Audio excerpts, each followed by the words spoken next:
End gold buyers, మీ కష్టాల్లో నమ్మకమైన మీ ఆత్మీయ నేస్తం. Okay.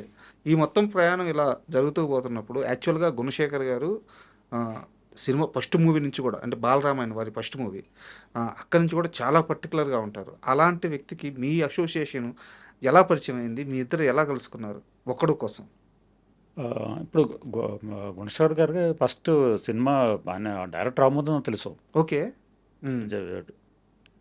చోటక Naidu is very close to me. Okay. Both came almost same time seems. Sir. అప్పుడు గుణశేఖర్ గారు వస్తారు, ఆయన పరిచయం చేశారు. ఆయనే ఫస్ట్ పరిచయం చేశారు నాకు. హ్మ్. గుణశేఖర్ డైరెక్షన్ చేయబోతున్నాను అని నేను చెప్పాను మాకు. హ్మ్. ఇప్పుడు రామ్ కోళ్ళను సమ్ కూడా చేశారు ఆయన అప్పుడు. సార్. గాయం దాన్ని చాలా సినిమాస్ చేశాను అప్పుడు అతను. ఆయన రూట్ ట్రావెల్ చేశాను నేను. రామ్ గోపాల్ గారితో. హ్మ్. హ్మ్. ఈవెన్ రంగీలో కూడా I'm the starting director. Okay. అలాగే ఫస్ట్ టైం సినిమా విన్నాను. జస్ట్ తర్వాత కలకత్తా సినిమా కూడా చేశారు కదా. జస్ట్ అవును. చూడాలని ఉంది. చూడాలని ఉంటే కూడా హిట్ అయింది. మ్మ్. ఇప్పుడన్నీ గుణశేఖరం మోర్ పాపులర్ అయింది. హ్మ్. నెక్స్ట్ సినిమా ఆయన ప్లాన్ చేసుకుంటాను మృగరాజు. హ్మ్. చిరంజీవి గారితో చేశాను ప్లాన్ చేస్తారు. ఇప్పుడు తోటదాని ఎప్పుడు తోటదానికి ఎక్కువ ఆ డైరెక్టర్. ప్రిఫరెన్స్ ఇచ్చేస్తారు. సార్. దానికి తోటదారిని డైరెక్టర్ పెట్టుకున్నాను. ఏదో ప్రొడ్యూసర్గా ఆయనకి ఏదో సెట్ అవ్వలేదు అనుకుంటాను. మ్మ్. తోటదారిని గారికి అంటే ఇది అతని మీడైతే తోటదారిని నేను అశోక్ పట్టుకో, అశోక్ బాగానే చేస్తానని చెప్పారంట. ఓకే. అప్పుడే గుణశేఖర్ ఫస్ట్ పిలిచారు. హ్మ్. గుణశేఖర్ పిలిస్తే కంపెనీ నుంచి కాల్ వచ్చింది. ఎల్ఏలో మాట్లాడి నాకు తెలుసు గుణశేఖర్ కొంచెం వేరే టైప్ ఆఫ్ సినిమాస్ చేసిన వాళ్ళని తెలుసు నాకు. హ్మ్. బట్ అన్ని టైప్ ఆఫ్ సినిమా చేశారు. ఇవి first I started with Kamal Haasan, sir. Second day ప్రతాపోత్. All different kind of characters. Even Kshatriya Putrudu I did with Kamal Haasan with Kamal Haasan గారితో 3-4 ఫిలిమ్స్ చేశాను నేను. Sir. All big films.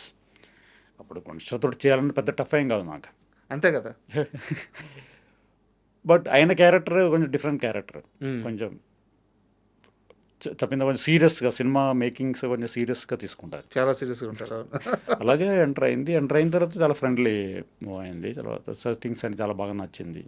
Even south Africa కూడా చాలా రోజు కలిసి ఉన్నాను. సార్. షూటింగ్ బాగా వర్కౌట్ అయింది సినిమా. సార్, ఈ ఒక్కడికి సంబంధించింది ఆ చార్మినార్ సెట్ గురించి కాసేపు మాట్లాడుకుందాం. దానికంటే ముందు మొన్న ధనుష్ గారిది కరా మూవీ రిలీజ్ అయింది. ఆ సినిమాకి వెళ్తే దాంట్లో సీన్లో భాగంగా క్షత్రియ పుత్రుల్లో ఆ కత్తి ఉంటుంది కదా సార్, ఆ కత్తి మేకింగ్ సెట్స్లో ఎలా చేశారు అనేది బస్ట్ అంటే వాళ్ళు సినిమా స్టోరీలో ఇంజెక్ట్ చేసుకొని చూపించారు. థియేటర్లో కూర్చోన్నాను తొలి రోజు. ఆ కత్తి ఆ షాటు పడంగానే థియేటర్లో జనం అంతా ఆ క్షత్రియపుత్రుడు వైపు కనిపించిన వాళ్ళు ఉంటారు కదా, ఒక్కసారిగా హాల్ అంతా అలా వేవ్ వచ్చింది ఆ కత్తి చూడంగానే. సో ఆ కత్తి మేకింగ్ అని మీరు దానికోసం చేసిన ఒక కత్తి మేకింగ్ కాదు, క్షత్రియపుత్రుడు స్టార్టింగ్ నుంచే ఒక టఫ్ సినిమా అది. So sir. ముగ్గురు చాలా ప్రామినెంట్ పీపుల్ ఉన్నారు దానిలో. మ్మ్. ఒకడు వచ్చి కమల్ హాసన్ గారు వేసిన మెయిన్, సార్. ఆయనే హీరో, ఆయన script writer. Hmm. Director Bharathan sir. Is the top most guy. అవును. పిసి శ్రీరామ్. మ్మ్. ఈ లెజెండరీ. మధ్యలో ఆ డైరెక్టర్ నేను. అది కూడా కొత్త. కొత్తది. బట్ అంతకు ముందు కమల్ హాసన్ గారు బాగా తెలుసు నాకు. సార్. ఆ సాంగ్ ఇంద్రుడు చంద్రుడు చేశారు అనుకోవట్లేదు కదా, అది ముందు ఏదో మై ఫస్ట్ ఫిలిం డేసీ is the one of the main artist sir. అనుకో. కమల్ హాసన్ గారు తెలుసు నాకు, ఆయన రికమెండేషన్లో ఇచ్చారు. Hmm. Starting from the beginning to end వరకు టెన్షన్ మ్మ్. లొకేషన్లో. నైట్ చేంజ్ చేస్తారు, డే ఫుల్లో వర్క్ చేయాలి. మ్మ్. పెద్ద రిసర్వర్ చూపించి ఈ మధ్య నుంచి మిడిల్లో రోడ్డు పెట్టాలని చెప్తారు. మ్మ్. ఇది మళ్ళీ పెద్ద ప్యాడీ ఫీల్డ్ చూపించి మధ్యలో ఫెన్సింగ్ ఉండాలి అని చెప్తారు. మ్మ్. ఇదన్నీ యాక్చువల్లీ ఆ డైరెక్టర్ చేయాలని కూడా ఎక్కువ ప్రొడక్షన్ సైడ్ నుంచి మోర్ సపోర్ట్ ఉంటేనే చేయకుదురుతుంది. కరెక్ట్. ప్రొడక్షన్ సైడ్ నుంచి మోరల్ సపోర్ట్ లేకపోతే మనం చాలా బాగా కష్టపడతారు. మ్మ్. ఇప్పుడు ప్యాడీ మధ్యలో జస్ట్ 500-600 ఫీట్ లెంగ్త్లో ఫెన్సింగ్ ఓవర్ నైట్ చేయాలన్న ఇట్స్ నాట్ ఈజీ. అవును. ఆల్ మెటీరియల్ రావాలి. అది బార్బేడో శివాజీ గణేశన్ వచ్చినప్పుడు total middle one villages divided 2. అవును. That is very interesting subject, అది వెరీ ఇంట్రెస్టింగ్ సీక్వెన్స్. అది మ్మ్. రెడీ అవ్వలేదు. ఆ. దానికోసం ఈయన కోపడతారు, అందరి పైన షౌట్ చేస్తారు, అలాగే అన్నీ జరిగింది అక్కడ. అలాగే ప్రతి ఐటమ్లో we're getting blames. Sir. What learning process. అసలు learning process. Learning process. But actually director is my uncle Bharathan. Sir. అవును. దానికి కొంచెం కన్సిడరేషన్ దొరికింది. ఇది వైస్ is a very tough subject. Sir. అలాగా ఫినిష్ చేస్తారు ఆ సినిమా ఎలాగైనా. మ్మ్. మళ్ళీ మినియేచర్ కానీ the reservoir is bursting and coming out, water is coming out. So వాళ్ళు ఎవ్రీ వన్ అందరు వర్క్ చేస్తారు దాంట్లో. It's not A and one నిన్న మ్యాన్ షో. ఆ సినిమాలో డైలాగ్ ఉంటుంది ఆ కత్తి గురించి. కాస్ట్యూమ్కి సంబంధించి ఆ డిజైనర్ వాళ్ళు వెళ్ళినప్పుడు, ఆర్ట్ డైరెక్టర్ వాళ్ళు వెళ్ళినప్పుడు, సార్ కత్తి పొడుగ్గా ఉండాలి సార్ కానీ బరువు ఉండకూడదు సార్ ఇటు చెప్తా ఉంటారు అనమాట. అంటే ఆ రోజుల్లో మీరేం మాట్లాడారు నాకు తెలియదు కానీ సినిమాలో పెట్టుకున్న డైలాగులు అవి. పొడుగ్గా ఉండాలి సార్ బరువు ఉండకూడదు సార్ అంటే ఆ మేకింగ్ చేసే ఆ చేసే పర్సన్ అండ్ ఉంటాడు కదా. అయిపోతే లాస్ట్ క్లైమాక్స్ పోర్షన్ Sir. ఐఎన్ఆర్ సన పక్కన just cutting the head of అవును. Nassar, that is the sequence climax. నిజంగా ఒక వైబ్ వచ్చింది సార్ థియేటర్లో అంతా కత్తి చూడంగానే. Super hit cinema. అవును. అండ్ ఒక్కడి విషయానికి వద్దాం సార్. ఒక్కడి విషయానికి వచ్చినప్పుడు నిజానికి ఆ సినిమా అంతకుముందు ఎవరెవరో ప్రొడక్షన్లోనే చేయాలి. ఆ చార్మినార్ సెట్ విషయం తేలకే ఎంఎస్ రాజు గారు వచ్చేదాకా అది హోల్డ్ అయ్యి చివరికి ఎంఎస్ రాజు గారి చేతుల్లోకి సినిమా వెళ్ళింది. సో చార్మినార్ సెట్ అనేది అంత ఇంపార్టెంట్ ఒక్కడు సినిమాకి సంబంధించి. ఆ బరువు బాధ్యత అంతా మీ మీద పెట్టారు కాబట్టి నాకు ఆ ఎక్స్పీరియన్స్ లేదన్నా కాస్త ఆ ప్రయాణం గురించి మాట్లాడండి సార్. ఫస్ట్ చెప్పాను మృగరాజు గురించి చెప్పారు కదా. మృగరాజు ఫినిష్ అయిపోయిన తర్వాత గుణేష్ గారు చెప్పారు ఒకసారి, మీకు ఒక పెద్ద సినిమా నేను ప్లాన్ చేస్తున్నాను, మీకు ఒక కాల్ వస్తుంది అని చెప్పారు నాకు. అలాగే బేగా చెప్పి వదిలేశారు. మళ్ళీ తర్వాతనే కొంచెం ఆ సినిమా అయిపోయి మృగరాజు అయిపోయిన తర్వాత I got a call from MS arts. MS arts means MS Reddy గారు, ఎంఎస్ రాజు గారు. MS Reddy, Shyamprasad Reddy father. Okay. అది ఒక్కడ MS Reddy, mister MS Reddy గారు ఫస్ట్ ప్లాన్ చేశారు సినిమా. ఓకే ఓకే అయ్యా అవును ఆయన దగ్గరికి వెళ్ళింది. కరెక్ట్ కరెక్ట్ శబ్దాలయ మీరు కరెక్ట్. ఫస్ట్ ఆయన దగ్గరికి వెళ్ళింది. వెళ్ళి అక్కడే ఆఫీస్లో ప్లానింగ్ అని జరిగిందో నేను ఎంఎస్ రెడ్డి గారు లొకేషన్ చూడాలని వెళ్తారు. ఈ సెట్ అయ్యానికి లొకేషన్ కావాలి కదా. డైలీ ఆయన నా ఇంటికి వస్తారు వండి తీసుకుంటా, నిన్ను తీసుకుంటూ వచ్చి వెళ్ళి లొకేషన్ తిరగాలి ఫుడ్లో. ఆయన ఉన్నప్పుడు చూసింది లొకేషన్ అది. ఓకే. ఈ ఎక్కడ సెట్ చేస్తారు మనం ఆ లొకేషన్ ఆయన చూపిస్తుంది, ఆయనతో నేను కలిసి వెళ్ళి చూసిన ప్లేస్ అది. అప్పుడు ఫైనల్ చేస్తాను ఈ ప్లేస్ బాగుంది సార్ ఆయన, ఇది సరిపోతుందా ఇంకొక ల్యాండ్ చూపిస్తారు నాకు. అదన్నీ ఆయనకి కనెక్టెడ్ ఉంది ల్యాండ్స్, అది సరిపోదు సార్ అని చెప్పి ఇంకోటి చూపిస్తారు. అలాగే జస్ట్ ఫైనలైజ్ దట్ లొకేషన్. అలా తర్వాత అది ఆగిపోయింది, ఆ సినిమాలో వర్కౌట్ అవ్వలేదు, జస్ట్ స్టాప్ అయ్యింది. Then one fine day MS Raju గారు ఫోన్ చేస్తారు నాకు, ఇలాగ అశోక్ రా సారి మనం మీట్ చేస్తాను. వెళ్ళారు. మీట్ చేసినప్పుడు స్టూడియోలో గుణశేఖర్ అంటే మహేష్ బాబు ఇవన్నీ కూర్చున్నాను, ఇలా ఒక పెద్ద సినిమా ప్లాన్ చేస్తున్నాను, నువ్వు ఆ డైరెక్టర్ అవార్డ్ చేయడానికి అని చెప్పాను. Very happy. చిన్న హింట్ ఆల్రెడీ ఇచ్చారు కదా.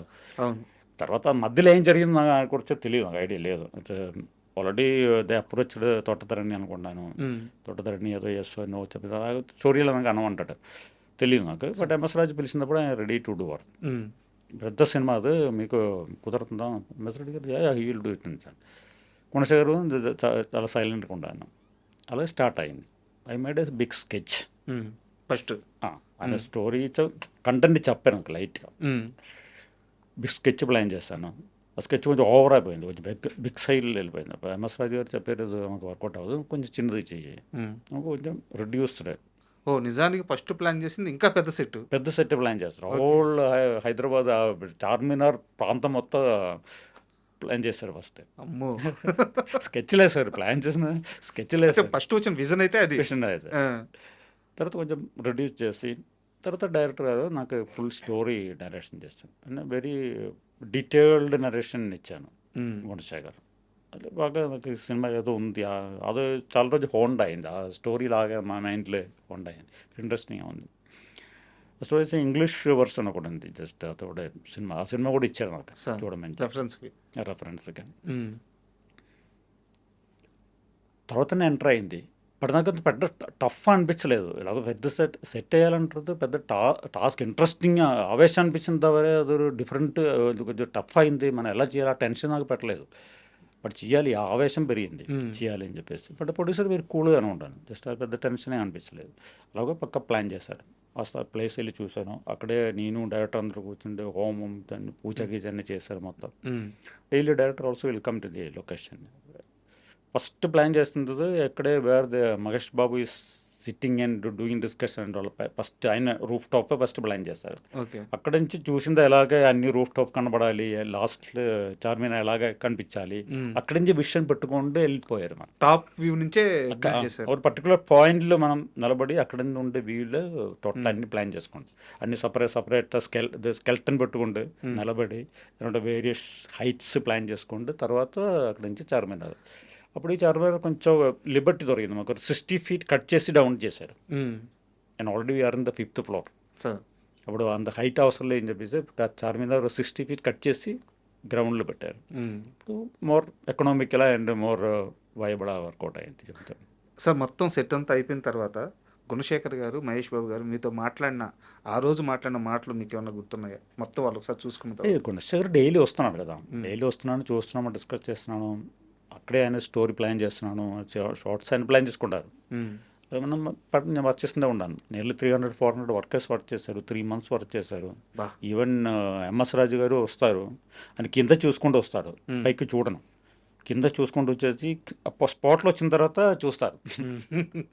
ఏ లుక్ కావాలో ఆ లుక్ మ్యాథ్స్గా కనబడాలి అని కరెక్ట్ వచ్చిన ప్లసెంట్ ఫేస్ వర్కౌట్ అయింది. అది ఫస్ట్ డైలీ గుణశేఖర్ డైలీ వస్తున్నాను, ఆ ఆవేశం ఫేస్లో ఉంటుంది. తర్వాత కొంచెం మధ్యలో కొంచెం గ్యాప్ వచ్చింది. ఆ గ్యాప్లో నేను మొత్తం పెయింటింగ్ చేసి పెట్టా కూడా మళ్ళీ డైరెక్టర్ వచ్చి మళ్ళీ దాంట్లో కొంచెం డల్ చేస్తాను అనిపిస్తే ఆయన కొంచెం డల్లింగ్ చేపిస్తారు. అలాగే అందరూ టీం వర్క్ డెఫినెట్గా ఉంది, దానిలో టీం వర్క్ ఉంది. But so producers never say anything, known ఎక్కడి నుంచి చెప్పలేదు, నాకు వద్దు అంత వద్దు అని చెప్పలేదు, లావిష్కి వదిలేశారు. దానికోసం అంత రిజల్ట్ వచ్చింది మనకి. మహేష్ బాబు గారి రియాక్షన్? మహేష్ బాబు ఒక ఫోన్ చేసి చెప్పారు నాకు, so it's very good sir, come out very well అని కూడా అప్పుడప్పుడు వచ్చి చూసి వెళ్ళిపోతారు.